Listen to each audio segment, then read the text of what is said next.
Hello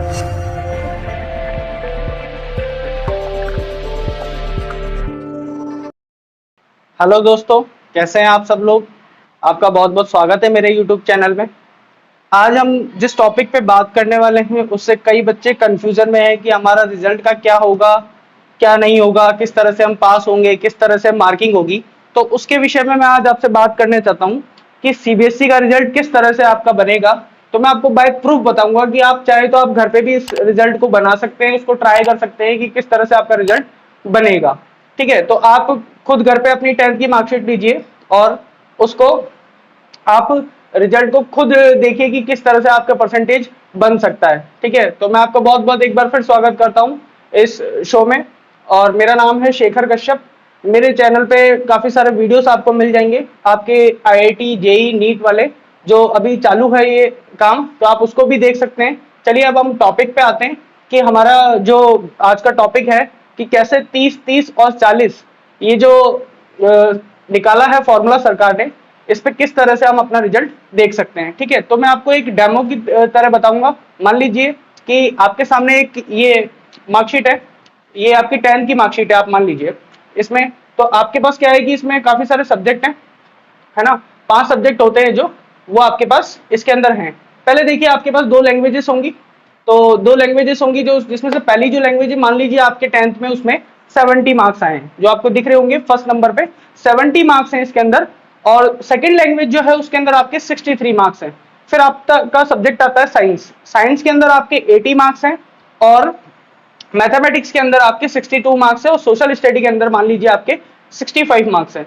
तो अब किस तरह से 30 वाला फॉर्मूला जो 10th क्लास पे अप्लाई हो रहा है 30, वो देखते हैं कि आपका क्या होगा कि इन तीनों सब्जेक्ट में जो आपका हाईएस्ट 3 सब्जेक्ट में मार्क्स होंगे, जैसे कि इसमें आप देख पा रहे हैं कि लैंग्वेज 1 में आपके 70 मार्क्स हैं, साइंस में आपके 80 मार्क्स है और सोशल स्टडी में 65 है। ये 3 हाईएस्ट मार्क्स है आपके।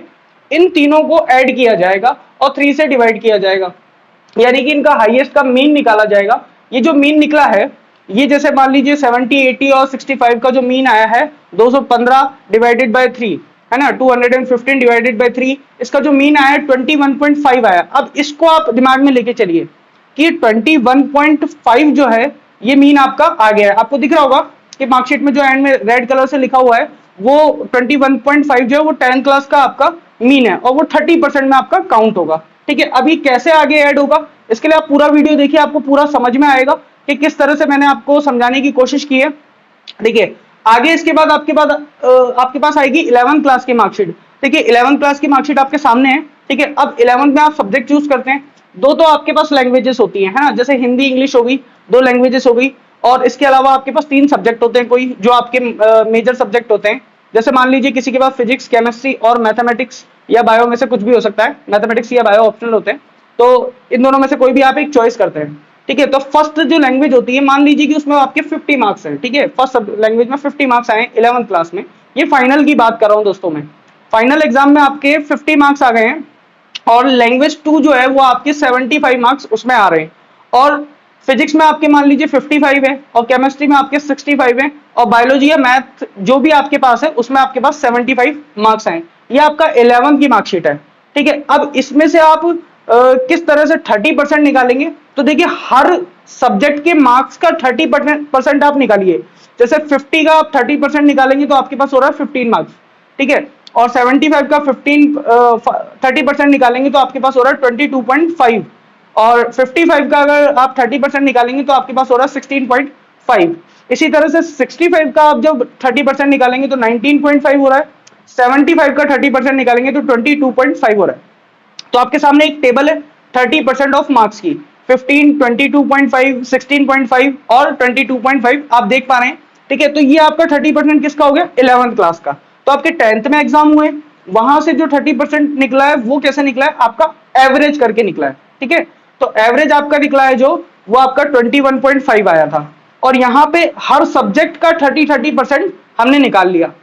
अब जो है, अब हम गए 12th क्लास में, तो 12th क्लास में क्या हुआ कि आपके फाइनल एग्जाम नहीं हुए। ठीक है, आप 12th क्लास का अब देखिए किस तरह से हम जोड़ते हैं इसको, 12th क्लास में किस तरह से आपकी मार्कशीट तैयार होगी। फाइनल एग्जाम नहीं हुए, आपके पास 11th में जो सब्जेक्ट थे जाहिर सी बात है वही आपके पास 12th में होंगे। तो मैंने 1 2 3 4 5 करके सब्जेक्ट लिखे हुए हैं। अब 10th क्लास के तो आपका एवरेज जो आया था वो 21.5 आया था। ठीक है, देख लीजिए पहले कॉलम में क्या आ रहा है, 21.5 मैंने उसमें मेंशन किया हुआ है। 11th क्लास में जो आपने 30% निकाला था वो भी आपका सेकंड कॉलम में मेंशन है, 11th क्लास के मार्क्स जो हैं। इसके बाद जो बात आती है वो आती है 12th क्लास की, कि 12th क्लास में आपको किस तरह से मार्क्स दिए जाएंगे। अब आ रही है बात 40% की। ठीक है, तो 30-30 तो आपका हो गया, बचा है आपका 40%। अब 12th क्लास के मार्क्स जो हैं वो आपके जैसे हाफ ईयरली एग्जाम हुए या आपका फर्स्ट टेस्ट सेकंड टेस्ट हुए, उसका जो भी टोटल बना उस टोटल को 40 में से कन्वर्ट कर दिया जाएगा। ठीक है, जो भी आपका फर्स्ट सेकंड टेस्ट मान ली 50 में से हुआ, तो 50 में से आपके जो भी मार्क्स आए उसको 40 में से कन्वर्ट करके आपका 12th क्लास का क्या बनाया जाएगा, रिजल्ट बनाया जाएगा। यानी कि 22, 30.8, 25.2, 32.5 और 30.4, ये जो आपके मार्क्स हैं ये 40 में से कन्वर्ट करने के बाद हैं। ठीक है, तो भले ही आपका पेपर 50 का हुआ हो, 50 का हुआ हो, 70 का हुआ हो, कितने का भी हुआ हो, first test second test basically 10-10 marks के होते हैं, और हाफ ईयरली जो है प्री बोर्ड हुआ हो जिसका, तो उसको जितने भी मार्क्स का हुआ है उसको कन्वर्ट कर दिया जाएगा 40 में से। तो आपको जो 12th क्लास में मार्क्स दिए जाएंगे वो 40 में से दिए जाएंगे। वो आपके सामने लिखा हुआ है, ये पूरा 12th क्लास में मार्क्स आ गए। तो आपका अब रेशो बन गया 30, 30 एंड 40। ठीक है, ये तीनों लाइनें आपकी तैयार हो गई। अब इनको जब टोटल करेंगे तो जो टोटल आ रहा है वो आपका 80 में से आपका थ्योरिकल मार्क्स का बन जाएगा। जो आपके 12th में थ्योरिकल मार्क्स बनेंगे 80 में से, जैसे देखिए 59, ये 59 80 में से मार्क्स है ना।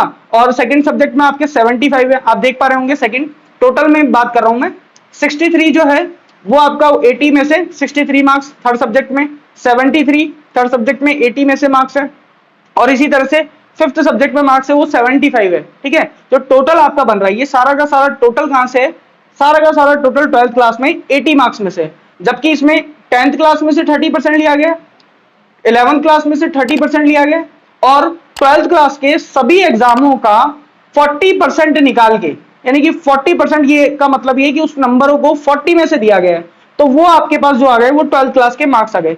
इन सबको ऐड करने के बाद आपका एक टोटल बचा है, तो यानी कि मार्क्स कितने में से हो गए, मार्क्स आपके हो गए हैं 80 में से। अब बचे आपके 20 मार्क्स, जो आपके स्कूल से नंबर जाते हैं वो लगभग 20 मार्क्स जाते हैं, है ना, स्कूल से जाते हैं। जो इंटरनल असाइनमेंट के मार्क्स होते हैं वो स्कूल से जाते हैं, तो वो या तो आपको प्रैक्टिकल में से दिए जाएंगे, है ना, या प्रैक्टिकल में से। अब इसमें तो देखिए कि स्कूल की मनमानी भी चलेगी, स्कूल मनमानी करते हैं। 19, 80, 18 मार्क्स या 20 मार्क्स ज्यादातर बच्चों को दिए जाते हैं, इससे कम नहीं दिए जाते। तो इंटरनल जो मार्क्स होते हैं वो आपको एज इट इज भेजे जाएंगे, जो आपकी परफॉर्मेंस के हिसाब से टीचर के सामने जो आप परफॉर्म करते हैं उसके अकॉर्डिंगली आपको दिए जाएंगे। ठीक है, तो वो कॉलम स्कूल से जाता है, वो स्कूल की तरफ से ही उसमें ऐड होगा, है ना, वो बोर्ड को भेजेंगे। तो वो मार्क्स मिला के आपका ग्रैंड टोटल जो होगा वो 100 में से हो जाएगा। ठीक है, आप ग्रैंड टोटल देख सकते हैं कि अच्छा देखिए एक राउंड फिगर की दिक्कत आ सकती है कि 30.8 है जैसे, तो राउंड फिगर में सर कितना होगा, तो राउंड फिगर में उसको फुल कर दिया जाएगा, बढ़ा दिया जाएगा। ठीक है, तो मैंने उसको डायरेक्टली लिखा है, पॉइंट में मार्क्स नहीं लिखे। तो आपका जो ग्रांड टोटल बन रहा है 78, 93, 83, 91 और 94, ये आपका ग्रांड टोटल हर सब्जेक्ट में बन रहा है। ठीक है, तो ये सब 100 में से मार्क्स हैं, और जो पहले वाले मार्क्स थे वो 80 में से थे। इंटरनल मार्क्स ऐड होते ही इसमें क्या हो गया कि 100 में से मार्क्स बन गए। अब आप इसको सबको जोड़ लीजिए तो 439 जो हो रहा है, 439 जो आपका टोटल हो रहा है वो आपका सभी सब्जेक्ट का टोटल हो जाएगा, और 12th क्लास का आपका रिजल्ट तैयार हो जाएगा, जिसको ग्रांड टोटल कहते हैं हम। टोटल मार्क्स जो आए वो आपके हो गए 439। तो दोस्तों आपको समझ में आया होगा कि 500 में से किस तरह से कैलकुलेशन होगी। यानी कि इस बच्चे के जो मैंने मार्कशीट बताई आपको डेमो के तौर पे, 500 में से 439 मार्क्स इस बच्चे को मिले हैं। इसमें आप परसेंटेज अब निकाल सकते हैं, इनटू 100 कर लीजिए तो आपका परसेंटेज भी कैलकुलेट हो जाएगा। इस तरह से आप चाहे तो घर पे भी कैलकुलेट कर सकते हैं। आपके पास 11th की मार्कशीट होगी, 12th की 10th की मार्कशीट होगी, उससे आप कैलकुलेट करके, वही मार्कशीट स्कूल में भी होगी मार्क्स आपके, तो उससे आप कैलकुलेट करके आप एक अपनी परसेंटेज का अंदाजा लगा सकते हैं। ठीक है दोस्तों, तो ये इन्फॉर्मेशन मेरे को आपको देनी थी। आपका कोई सवाल है तो आप मुझसे पूछ सकते हैं कमेंट बॉक्स में, मैं उसका जवाब जरूर दूंगा आपको। चलिए, और दूसरी बात, कई बच्चों के मन में विचार है सर हम पास होंगे नहीं होंगे, या कहीं हम फेल तो नहीं हो जाएंगे, हमारे कंपाउंड तो नहीं आ जाएगी। तो मैं आपको बता दूं, देखिए जब 30% 10th का लिया गया है तो आपको उसमें मेहनत करने की जरूरत ही नहीं है। उसमें मेहनत करने की जरूरत नहीं है तो इसका मतलब ये है कि आप पास ही होंगे। और इंटरनल मार्क्स जो 20 मार्क्स है वो स्कूल के हाथ में। ठीक है, 11th क्लास में आप पास हुए हैं, 10th में पास हुए, तो जाहिर सी बात है 30 तो 60 हो रहा है, और उसके अलावा भी 20 मार्क्स जो है स्कूल के हाथ में, तो मुझे नहीं लगता कि कोई बच्चा फेल होगा। ठीक है, तो ये बात आप दिमाग से निकाल दीजिए कि कोई बच्चा इसमें से फेल हो सकता है, तो मेरे हिसाब से तो नहीं होगा। गवर्नमेंट इस बार कोई किसी को फेल करना भी नहीं चाहेगी। ठीक है, तो आप ये मत सोचिए कि आप फेल हो जाएंगे या किसी बच्चे की कंपाउंड आ जाएगी। कंपाउंड भी इस बारे में गवर्नमेंट ने शायद सोचा नहीं है कि कंपाउंड होगी, सब बच्चे पास होंगे, 100% रिजल्ट होगा। और इस बार हिस्ट्री भी क्रिएट हो सकती है शायद कि इस बार 100% रिजल्ट हो, तो हम भी यही चाहेंगे। चलो बढ़िया है, सारे बच्चों को अभी एडवांस में बधाई हो कि सभी बच्चे पास हो रहे हैं और बिना एग्जाम दिए हो रहे हैं। तो इस वीडियो को देखने के लिए बहुत बहुत धन्यवाद आपका। एंड तक आपको एक इन्फॉर्मेशन देना चाहता हूं, जो मेरे चैनल पे नए हैं उसको सब्सक्राइब कर सकते हैं, क्योंकि आपके लिए बेनिफिट होगा। क्योंकि हम free of cost 10th class, 11th class और 12th क्लास का फाउंडेशन बैच चला रहे हैं, जिसमें हम नीट के आपको बेसिस पे ले जाएंगे। नीट की प्रिपरेशन कर सकते हैं, आईआईटी की प्रिपरेशन कर सकते हैं।